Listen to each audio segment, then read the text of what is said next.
Baik, assalamualaikum warahmatullahi wabarakatuh. Selamat pagi dan salam sejahtera untuk kita semua. Bertemu lagi dengan Bapak pada video pembelajaran pendamping LKPD untuk siswa kelas 6 SD Negeri 132415 Kecamatan Tulunibung, Kota Tanjung Balai.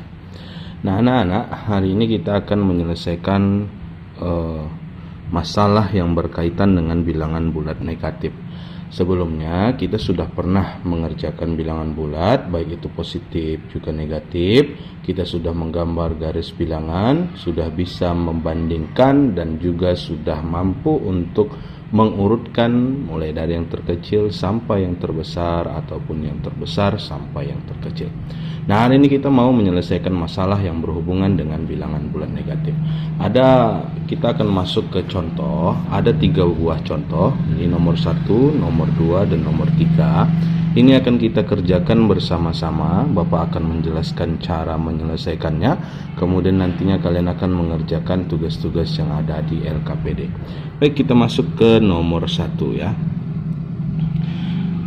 Nyatakan permasalahan berikut dalam bilangan bulat negatif. A. Nilai Ucok turun sebanyak 5 poin karena datang terlambat. Ya. Nilai Ucok turun sebanyak 5 poin karena datang terlambat. Nah, anak-anak sekalian, kita harus pahami bahwa nilai Ucok yang turun ini artinya adalah bilangan bulat negatif. Kalau turun itu berarti digambarkan dengan bilangan bulat negatif. Jadi kalau misalnya nilai Ucok turun sebanyak 5 poin, maka nomor 1 huruf A kita tinggal menggambarnya dengan negatif 5. Nah, inilah gambaran dari nilai Ucok yang turun 5 poin. Kemudian kita masuk ke huruf B.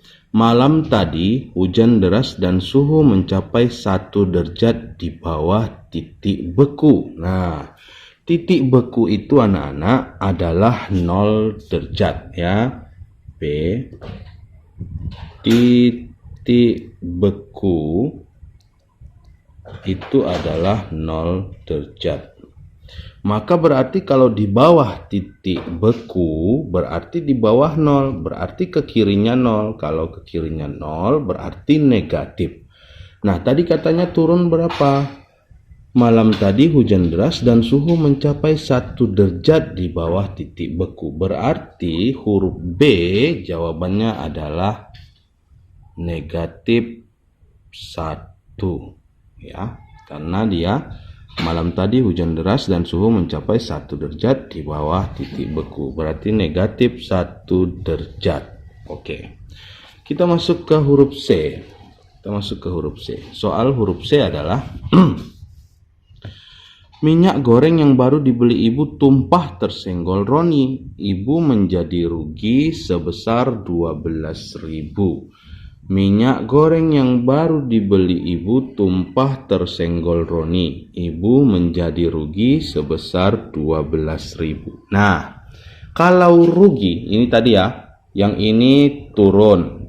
Ya, turun itu negatif. Yang ini titik beku, berarti juga di bawah titik beku, berarti juga negatif. Nah, yang ini rugi. Rugi itu juga adalah dilambangkan dengan negatif. Berapa mamaknya rugi? 12.000.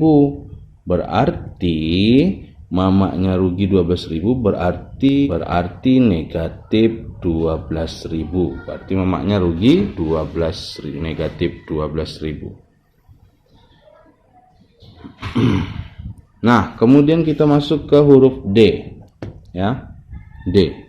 Apa soal huruf D? Ikan paus bisa menyelam sampai 1.400 meter di bawah permukaan laut. Ikan paus bisa menyelam sampai 1.000 meter di bawah permukaan laut. Nah, ini ya. Ikan paus bisa menyelam sampai 1.400 meter di bawah permukaan laut.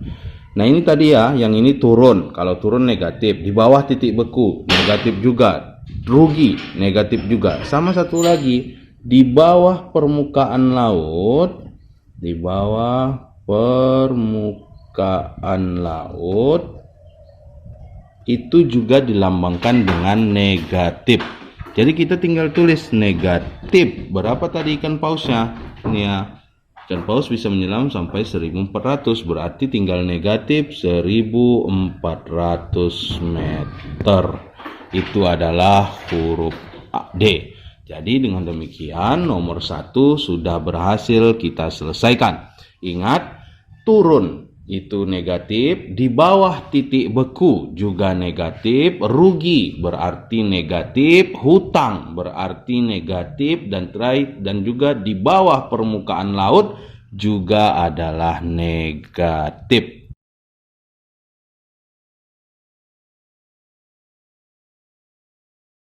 Baik, kita masuk ke soal yang nomor 2, yaitu Datuk, Oka, dan Manap sedang menonton sepak bola bersama.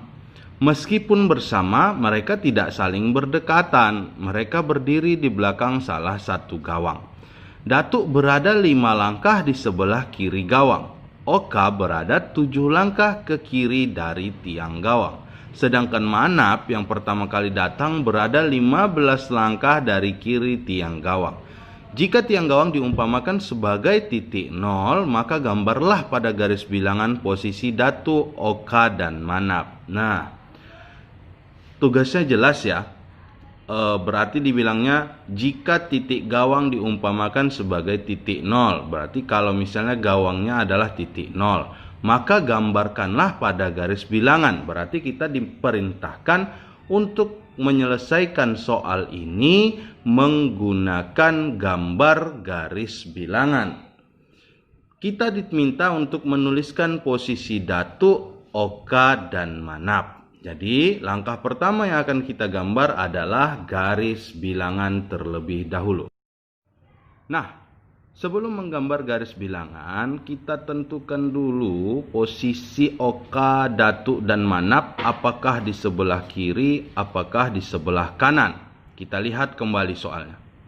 Datuk berada 5 langkah di sebelah kiri gawang, berarti di sebelah kiri. Oka berada 7 langkah ke kiri, berarti kiri lagi. Sedangkan Manap juga berada 15 langkah dari kiri tiang gawang, berarti semuanya berada di kiri. Berarti ketika nanti kita menggambar garis bilangan, itu lebih banyak ke kirinya daripada ke kanannya. Baik, kita akan gambar garis bilangan terlebih dahulu. Kita sudah menggambar, Bapak sudah gambar garis bilangan. Ada 0, 1, 2, 3, positifnya hanya sampai 3, kemudian negatifnya sampai negatif 16. Nah, kita tentukan langsung ya. Kita tentukan 0 itu adalah gawang ya. Berarti ini kita tulis gawang. 0 itu gawang. Kemudian kita lihat si Datuk. Datuk berada 5 langkah di sebelah kiri gawang. Berarti 5 langkah. 1, 2, 3, 4, 5.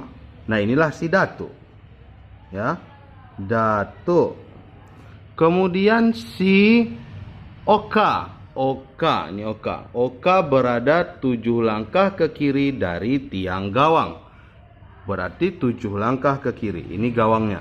1, 2, 3, 4, 5, 6, 7. Berarti ini adalah si Oka. Nah, si Oka berada di situ. Kemudian si Manap yang pertama kali datang tadi berada 15 langkah dari kiri.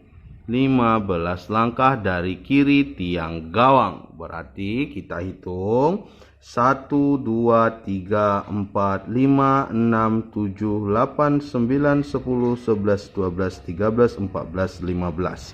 Siapa tadi namanya? Si Manap. Jadi posisi dari si Datuk, Oka, dan Manap ketika menonton sepak bola adalah seperti ini. Mereka berada persis di belakang gawang, tapi juga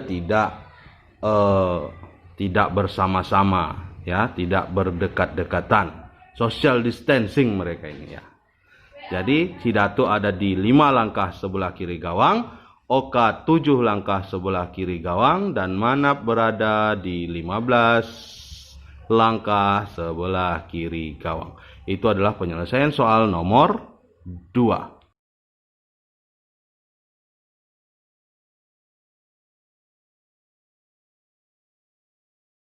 Nah, kita masuk ke soal yang ketiga. Contoh soal yang ketiga maksud Bapak. Nah, ini ada sebuah gambar. Ini adalah gambar hewan-hewan laut sesuai dengan tempat tinggalnya. Ada yang di permukaan laut seperti lumba-lumba. Ada yang di agak-agak ke bawah sedikit seperti kepiting. Ada yang di bawah lagi ikan kod. Ada cumi-cumi atau sotong ya kan? Ada plankton, ada ikan, kemudian ada bintang laut, dan yang ini adalah terumbu karang. Ini adalah susunannya, gitu kan? Ini adalah laut, kemudian ekosistem laut, hewan-hewan yang hidup di laut. Kemudian ada pertanyaannya, perhatikan gambar di atas. Jika semakin dalam laut, maka semakin rendah suhu udaranya. Maka hewan apakah yang memiliki suhu udara terendah? Nah, kira-kira begitu. Jika semakin dalam laut, maka semakin rendah suhu udaranya. Maka hewan apakah yang memiliki suhu terendah? Ini pertanyaan yang gampang. Kita tinggal tentukan yang mana hewan yang berada paling bawah. Lumba-lumba kah? Bukan. Kepiting? Bukan. Ikan kod? Bukan. Ikan juga bukan. Sotong? Bukan. Plankton? Ada lagi yang di bawahnya, yaitu bintang laut. Tetapi ada lagi yang di bawah bintang laut hidupnya, yaitu adalah terumbu karang. Ini kan agak ke bawah dia. Jadi yang paling rendah suhu udaranya adalah terumbu karang. Jadi kita tinggal tulis terumbu karang. Iya, jadi jawabannya langsung terumbu karang. Nanti ada soal seperti itu juga misalnya. Perhatikan apa yang ditanyanya, jangan lari-lari dari yang ditanya. Itu saja untuk pembahasan kita pada hari ini. Kalau ada pertanyaan, silahkan ditanya kepada Bapak. Terima kasih atas perhatiannya. Assalamualaikum warahmatullahi wabarakatuh. Tetap semangat, tetap sehat, dan salam pendidikan.